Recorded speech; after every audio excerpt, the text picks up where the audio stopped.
Comunidadfeliz.cl, plataforma para administradores de condominios, corredora de seguros, control de acceso para tu edificio y más. Presenta Clave Morse. Ahora, en la 92.9 te entregamos la información y el análisis de los principales hechos que mueven los mercados financieros de Chile y el mundo. Clave Morse. Decodificamos los conceptos económicos para el ciudadano de hoy. Daniel Fajardo y Felipe Reyes analizan la actualidad económica y sus conexiones con la política, el medio ambiente, la tecnología y más. Bienvenidos a Clave Morse. Lunes 14 de octubre, 9:04 de la mañana en Chile continental. Mi nombre es Daniel Fajardo y empezamos una semana nueva en Clave Morse, este espacio donde decodificamos la economía, las empresas, los negocios, el desarrollo productivo y además lo explicamos de manera simple. Y desde el otro lado del hemisferio nos acompaña, como todos los lunes, Victoria Paz, creadora de Poder Económico, @Poder Económico en Instagram. Victoria, ¿cómo estás? Hola, bien, ¿y tú? Bien aquí en esta semana nublada, pero ya empieza a ver sobre los 20 grados, así que el clima ideal. ¿Ah? Qué rico, nosotros al revés, estamos entrando, se nota el otoño y a mí me da mucho miedo el invierno en esta ciudad, así que, sí. Pero estamos entrando al frío. Bueno. Oye, Victoria, te cuento que nos pueden seguir todos los que nos están escuchando y viendo en nuestras redes sociales, en X como @Radio La Clave, en Instagram igual @Radio La Clave, a través de LinkedIn, YouTube, Spotify y escucharnos en el 92.9 FM. ¿Estás buscando una nueva administración para tu edificio? Entra a administradoreschile.cl, la base de datos de administradores de edificios y condominios más grande a lo largo del país. Capacitados con el uso de la plataforma para administradores Comunidad Feliz y con conocimiento de la nueva ley de copropiedad 21.442. Entra a administradoreschile.cl, llena el formulario y te enviaremos gratis 3 opciones de administradores de edificios para que tú elijas la que más te acomoda. Una comunidad bien administrada es una comunidad feliz. ¿Conoces Bendito Residuo? Es un emprendimiento que nace desde la necesidad de generar un cambio cultural y una transformación integral en el retiro y manejo de nuestros residuos. Son una empresa que genera un motor de cambio, generando conciencia y responsabilidad social. Conoce más acerca de Bendito Residuo en www.benditoresiduo.cl. En Clave Morse te informamos cómo parten los mercados. Indicadores económicos del día. El dólar y el euro están en una cifra similar a como la dejamos el viernes. El dólar está 926,68 pesos, el euro a 1.012 pesos.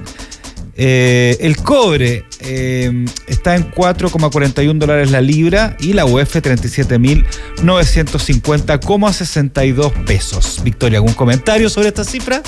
¿Algo que quieras decir? ¿Cómo se van a estar viendo? ¿Qué está pasando con ella? Sí, bueno, vamos a comentar después, pero la cifra del dólar en el fondo esta semana al menos, vamos a ver cómo se mueve en torno a China, que hizo unos anuncios el fin de semana, pero que todavía no logra convencer al mercado. Y también a nuestra propia TPM, que tenemos reunión el 16 y 17. Así que lo vamos a comentar después, en el fondo, ahí la trayectoria que vemos para el dólar esta semana. Así es. Ya, y empezamos entonces los titulares. Las noticias que debes saber. Titulares en Clave Morse. Si no lo leyeron, aconsejamos que lo lean. ¿Por qué fracasan los países? Los autores de este libro ganaron el Premio Nobel de Economía. Daron Acemoglu, no sé si se pronuncia bien así, Acemoglu. Simon Johnson. Acemoglu, sí. ¿Acemoglu? ¿Sí? ¿Está bien? Sí. Sí, ya. Simon Johnson y James Robinson recibieron el Premio Nobel de Ciencias Económicas 2024 por su investigación sobre cómo las instituciones influyen en la prosperidad de los países. El comité del Nobel destacó que sus estudios ofrecen una comprensión profunda sobre las causas del éxito o fracaso de las naciones, subrayando la importancia de las instituciones sociales para reducir la desigualdad global. ¿Qué te parece esta noticia, querida Victoria? Oye, me parece que nos cae como una iluminación en este país en este país llamado Chile este premio Nobel. A ver si, mira, solo para comentar, Sí. Yo el que me leí es el de Acemoglu, que es el ¿Por qué fracasan los países? Que también es con Robinson. Y muy cortito lo que ellos proponen, y que es en el fondo por qué es tan importante, es que mucho más allá de que los países están determinados por su geografía, por su cultura, por su clima, que son temas que habían estado siempre presentes en la discusión económica, de por qué a algunos países les va mejor que otros, básicamente. Ellos lo que prueban es que los países se determinan por sus instituciones económicas y políticas. ¿Ya? Entonces, que hay dos tipos de instituciones en los países, que hay instituciones inclusivas, que son las que permiten la participación, la distribución equitativa, y que hay otras instituciones que son las extractivas, que son las que concentran el poder, que están diseñadas para beneficiar a una élite. Entonces, que en el fondo los países fracasan cuando sus instituciones son extractivas, y que son los países que prosperan los que tienen instituciones inclusivas. Entonces, demuestran eso, por ejemplo, estudiando Corea del Norte y Corea del Sur. Entonces dicen que a pesar de que compartimos una cultura, una geografía, que es lo que se creía antes, Corea del Sur sí ha prosperado porque tiene buenas instituciones, mientras que Corea del Norte, en el fondo, está mucho peor porque tiene malas instituciones. Entonces, creo que en momentos en que en el fondo nosotros también estamos viendo cómo nuestras instituciones nacionales, muchas han estado, en el fondo llevamos mucho tiempo sin preocuparnos lo suficiente. Yo creo, yo no soy una pesimista terrible, pero creo que llevamos mucho tiempo sin preocuparnos realmente de nuestras instituciones y del peso que nuestras instituciones tienen para llegar, en el fondo, a ser el país desarrollado que queremos. Entonces, ojalá que este premio Nobel nos dé un influjo de, bueno, además tienen elecciones allá en las municipalidades, así que ojalá que las personas voten de acuerdo a esto y en el fondo empecemos a mirar las cosas con este matiz. En el fondo, ¿quiénes nos aseguran mejores instituciones para el país y que finalmente va a redundar en que tengamos una mejor economía?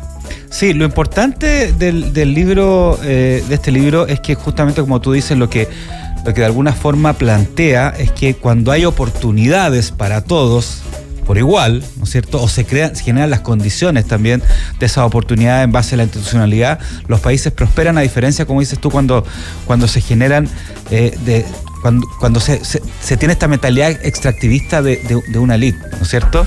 Y de alguna forma uno ve países más avanzados, ¿no es cierto?, del hemisferio norte que pasaron otros problemas durante siglos, digamos, y en algún momento lograron esta institucionalidad, esta horizontalidad y mejoraron significativamente, quizá a diferencia un poco de los países latinoamericanos que todavía tienen un peso diferente y es súper importante eso porque el libro no plantea el capitalismo por sí, ¿me entiendes? ¿No? O la economía libre de mercado, simplemente dice que hay que sus instituciones sean buenas. Exacto. Y esto además, que sus instituciones sean buenas, exacto.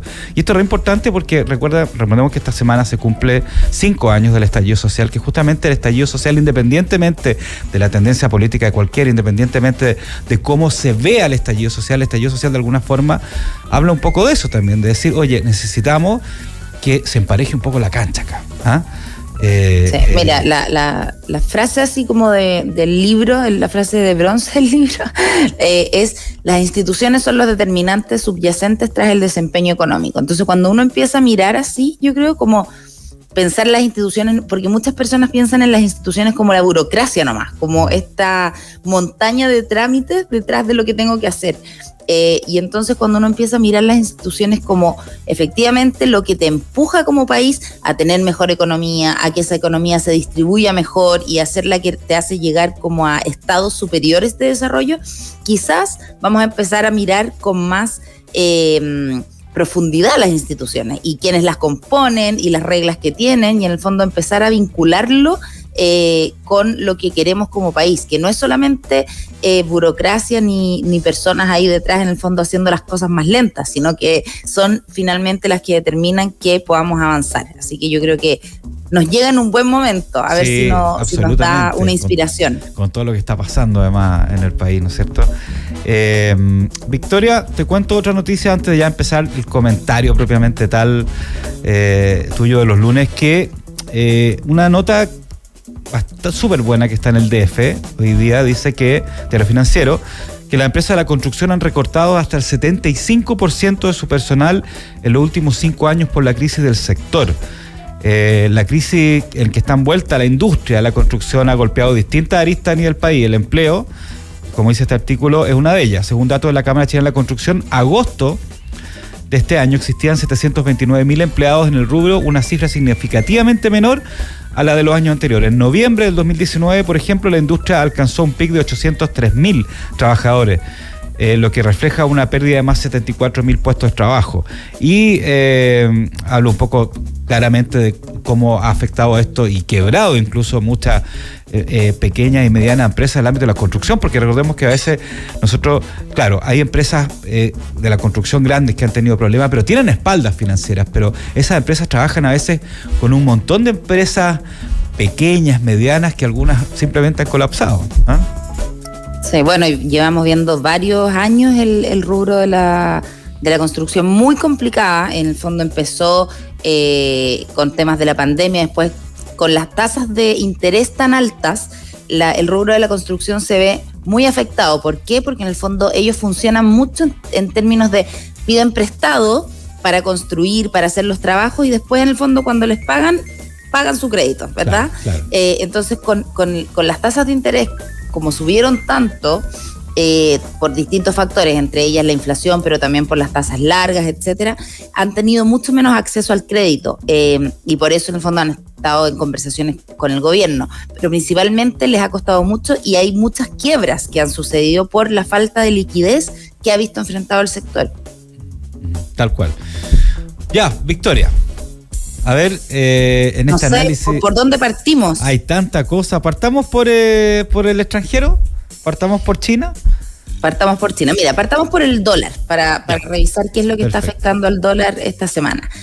Bueno, como siempre, las últimas semanas, en el fondo, por supuesto que va a estar afectado por cómo se vayan desarrollando los eventos de Medio Oriente, ¿verdad? Esto sigue muy convulsionado, siguen habiendo problemas, en el fondo sigue ahí esta tensión entre Israel y todo lo que es el conflicto en la Franja de Gaza, pero que también ha involucrado al Líbano. Afecta a los países limítrofes, claro. Entonces, todo lo que es ese sector sigue en pie, y eso también influye principalmente por esta búsqueda de activos más seguros. Entonces, eso sigue siendo una presión constante en el precio del dólar. Mientras más personas en el fondo buscan refugiarse en el dólar, más caro se hace. Lo otro que estamos viendo es China, que sabemos que en el fondo, ¿por qué nos afecta tanto China en nuestro país? Principalmente porque cuando China le va bien, nosotros vendemos mucho cobre. Claro. Eso en resumen. Así es. Entonces, simple. Claro. Así de simple, muy simplistamente, por supuesto que por muchas otras razones, pero si tuviéramos que hacer el 80-20, en el fondo cuando China avanza, cuando China crece, nosotros vendemos mucho cobre, y eso nos trae mucho crecimiento y muchos dólares entran al país. ¿Qué es lo que está pasando con China de un tiempo a esta parte? Que el mercado está dudando de cuánto va a crecer, y si en el fondo está con un freno solamente por este año o si esto va a seguir aumentando. Entonces, ¿qué es lo que ha pasado? Que cada vez que China entrega números, el mercado dice, mira, este número me parece sospechoso, yo creo que no estás creciendo tanto y que no va a ser solo este año, sino que viene una desaceleración. Entonces, finalmente, hace aproximadamente 3 semanas, se activó el gobierno chino y empezó a dar señales de, ¿sabes qué? No vamos a seguir como en esta pasividad que le criticaba el mercado, que se está desacelerando la economía y ustedes no están haciendo nada, y se pusieron las pilas, entre comillas, y empezaron a hacer anuncios muy contundentes, diciendo, vamos a hacer esto y esto y esto, y en el fondo vamos a apuntalar la economía, vamos a lograr crecer de nuevo. Y entonces se han ido entregando estas cifras. Este fin de semana se entregaron cifras muy contundentes, de distinto tipo. En el fondo lo que dicen es, van a darle liquidez a los bancos, van a darle liquidez a los gobiernos locales, van a, en el fondo, apoyar a la industria inmobiliaria, que es la que está más afectada en China. ¿Y por qué nos influye tanto? Porque en el fondo, por supuesto que los minerales son muy importantes para la industria china y también en el fondo todo lo que es la electromovilidad. Esos dos aspectos son los que a nosotros más nos pegan el cobre, la inmobiliaria y en el fondo todo lo que es la electromovilidad, que es los autos eléctricos, ¿verdad? Entonces, ¿qué es lo que está pasando con este estímulo chino que anunciaron? Se estima que son aproximadamente 260.000 millones de euros, pero no hay un detalle. Entonces, como no hay un detalle, en el fondo el mercado está dividido. Hay algunos que dicen que bueno, esto en el fondo es el estímulo que necesitábamos, y otra parte del mercado que dice, esto todavía no me convence, porque todavía no me dan cifras exactas, no me dicen de cuánto va a ser el estímulo, cuándo va a ser, a qué sectores. Y entonces lo que se está viendo en China es que en el fondo lo que piden los inversionistas y distintos ámbitos es que les den detalles. Ese es el problema. En fondo dicen cuánto, cuándo, exactamente a qué sectores van a entrar estos estímulos fiscales, y el gobierno chino ha ido dando de a poquito cada vez más, en el fondo, detalles de estos estímulos. Entonces se estima que es aproximadamente eso, pero podría ser incluso mucho más, porque el mismo gobierno chino dijo, esto es el principio de lo que yo voy a hacer, yo tengo mucho espacio para hacer cosas, dijeron. Pero en el fondo el mercado está exigiendo que den mayores detalles. Así que vamos a estar viendo cómo eso impacta durante toda la semana al dólar. Y lo otro que va a impactar el dólar esta semana es que en nuestro país, Chile, tenemos reunión del Banco Central. Así es. Que va a determinar la tasa de política monetaria. Tal cual, tal cual. ¿Cómo debería andar la mano con respecto a la reunión del Central y después a la definición de esta tasa política monetaria? ¿Qué dicen los analistas? ¿Nos vamos más o menos a emparejar con lo que está pasando en Estados Unidos? ¿Cómo se viene eso? Mira, hace poquito tiempo se pensaba que quizás no iba a hacer muchos cambios, pero ahora se piensa que sí. Nosotros estamos en 5,5 de la TPM, ¿ya? Pero si hemos visto que efectivamente la inflación está mucho más controlada. ¿Qué es lo que está viendo el Banco Central? ¿Qué es lo que le pasa al Banco Central con su tasa de política monetaria? Al ser la tasa de referencia, lo hemos hablado en otras ocasiones, pero para refrescar, lo que tiene que hacer el Banco Central es equilibrar, al final tiene que ser como una especie de mago que equilibra dos cosas al mismo tiempo. No se le puede ir ninguna muy hacia abajo ni hacia arriba. Que esa es su función, básicamente, el Banco Central. Claro. Exactamente, ver que este equilibrio precario esté siempre en el fondo equilibrado, que es crecimiento con inflación. Cuando tú tienes demasiada inflación, en el fondo, claro, quizá en el fondo puedes crecer más, pero esto le pega mucho a los precios y por supuesto a los más vulnerables, ¿verdad? Entonces cuando el Banco Central pone tasas altas para frenar la inflación, tiene el riesgo de que el crecimiento se desacelera, porque en el fondo con tasas altas las personas y las instituciones y las organizaciones, empresas invierten menos. Entonces lo que está viendo ahora el Banco Central es que en Chile estamos con un crecimiento también bastante lento, ¿verdad? Hemos visto en el fondo que estamos con poca creación de empleo, que en el fondo estamos con cifras de IMASEC que no son, que estamos con crecimientos en Chile que van alrededor del 2%, ¿verdad? Entonces estamos con un crecimiento que nos desafía mucho como país. Entonces lo que tienen que ver constantemente es, ¿puedo bajar más la tasa para lograr apuntalar un poquito más el crecimiento? Y si bien hace poco el Banco Central, ellos mismos habían dicho, no vamos a bajar mucho más la tasa, como se ha visto, han ido mirando que la inflación está más controlada y que el crecimiento necesita que se baje la tasa un poquito. Entonces lo que se cree principalmente en el mercado es que sí va a haber una baja de 25 puntos base. Claro. Entonces la estimación es o que va a ser 0%, o sea que en el fondo no va a bajar nada, se va a quedar en 5,5%, pero aproximadamente el 75% de los consultados, en el fondo de los analistas consultados, cree que va a haber una baja de 25 puntos base, con lo que quedaríamos en 5.25. Ahora, ¿qué es lo que nos afecta esto con el dólar? Que mientras más nos acercamos a la tasa de Estados Unidos, en el fondo tenemos este fenómeno de que cuando nosotros bajamos y Estados Unidos todavía no baja, efectivamente el dólar tiende a subir un poquito. No, que te iba a decir que lo interesante también es la reunión de política monetaria, o sea, los argumentos de alguna forma, claro, o cómo, ¿por qué el por qué se toma la decisión. Y yo creo que ahí hay varios datos a analizar, digamos. También se analizan datos de ahora, proyecciones. Recordemos que las proyecciones de crecimiento, por ejemplo, para fin de año, para el 2025, son bastante diferentes. Las del Banco Central son mucho más bajas que la que indicó el gobierno. Entonces, todas esas cosas son las que se ponen un poco en la juguera para tomar esa decisión. Y esos argumentos son súper interesantes verlos y analizarlos también. Exactamente. Eso sí, siempre destacar que el Banco Central siempre es muy claro, siempre dice, oye, yo no puedo cambiar la estructura económica de este país. En el fondo, yo lo único que puedo hacer es llevar al crecimiento de tendencia. En el fondo, siempre dice lo mismo. Cuando ellos con su tasa, en el fondo, lo que pueden hacer es ayudar al país a llegar a su crecimiento de tendencia. Pero el tema que tenemos es que el crecimiento de tendencia es bajo. En el fondo nosotros estamos viendo crecimientos de alrededor de 2%, 2,5%, exacto, pero para los próximos años entre 1,5 y 2,5. Entonces, eso el Banco Central no lo va a mover por sí mismo. Eso tiene otros causantes, en el fondo, productividad, capital humano, inversiones, pero lo que sí puede hacer el Banco Central es ayudar a la economía a llegar a su crecimiento de tendencia, que se llama, que es más o menos la que lleva con la estructura actual que hay. Y eso en el fondo es lo que intenta, llevando la tasa a su esperado, que recordemos que la tasa esperada de TPM siempre en Chile es llegar a la inflación de 3%. 3%, sí, en el fondo eso es lo que está, cada vez que el Banco Central toma decisiones es mirando que a 2 años en el fondo la inflación llegue a un 3%. Entonces siempre está con eso en mente. Uh-huh. Oye, lo otro que, pasó la semana pasada, empezó a hablarse mucho y se va a seguir hablando, este tema, el FES, la propuesta del gobierno al reemplazo del CAE, ¿no es cierto? Que trae hartas cosas aparejadas, ¿no es cierto? Vamos a estar viendo varias cosas esta semana al respecto. Cuéntanos un poquito cuál es tu mirada con respecto a lo que debería pasar y a lo que está pasando a nivel económico, a nivel político también, con respecto a esta propuesta, el FES.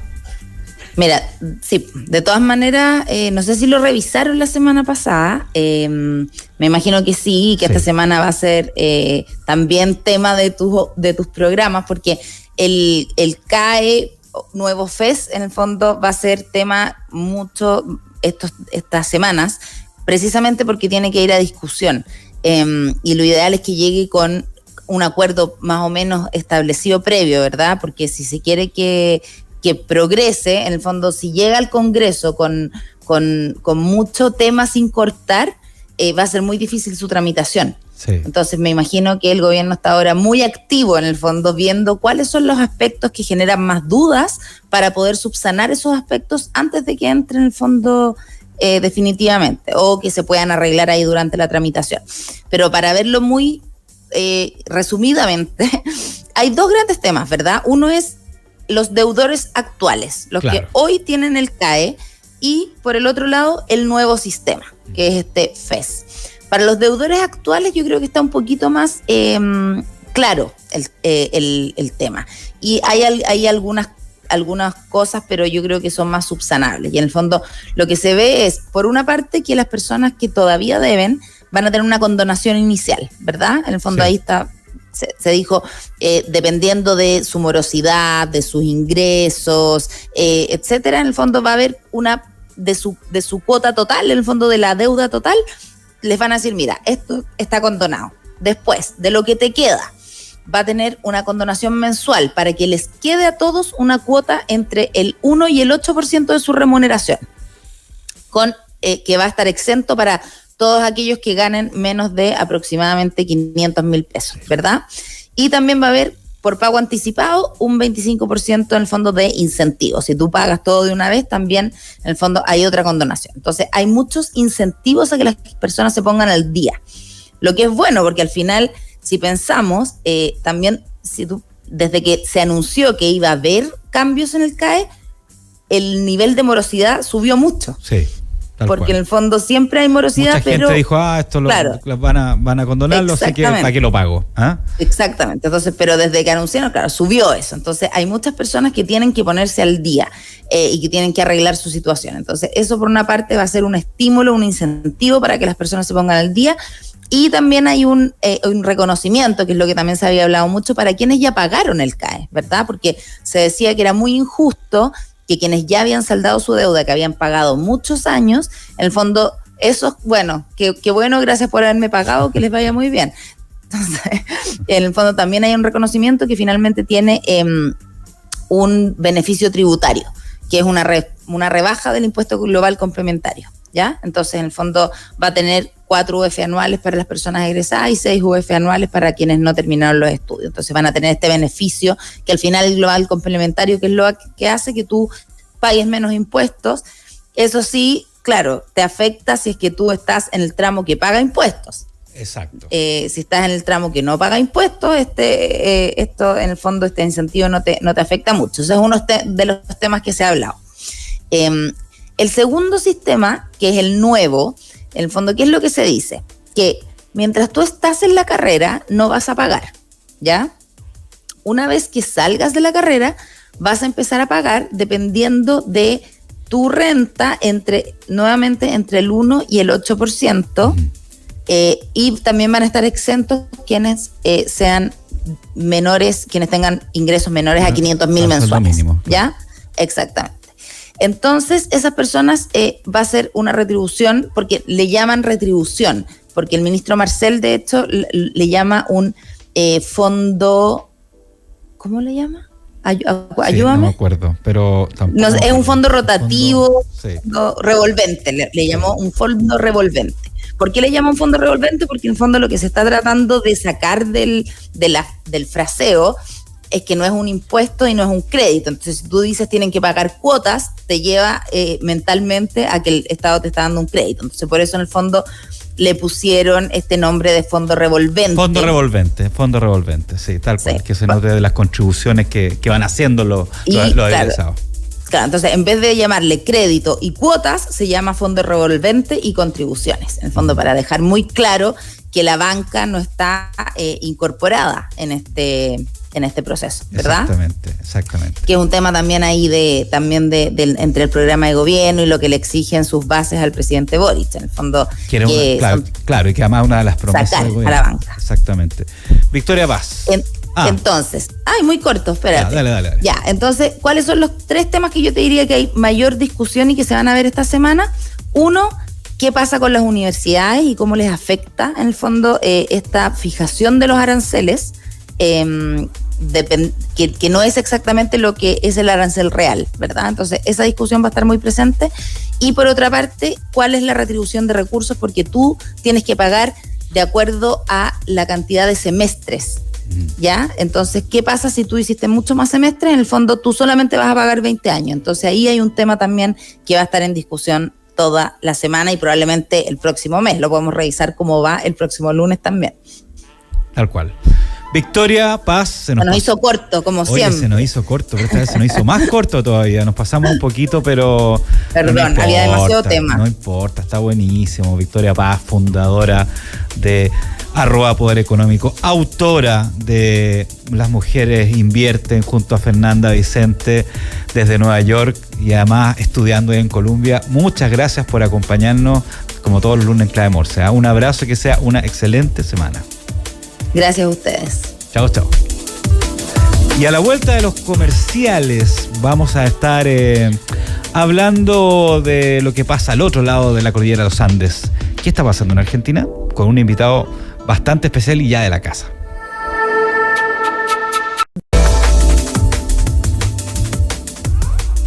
En La Clave queremos conectarnos cada vez más con los protagonistas del mundo de los negocios, del emprendimiento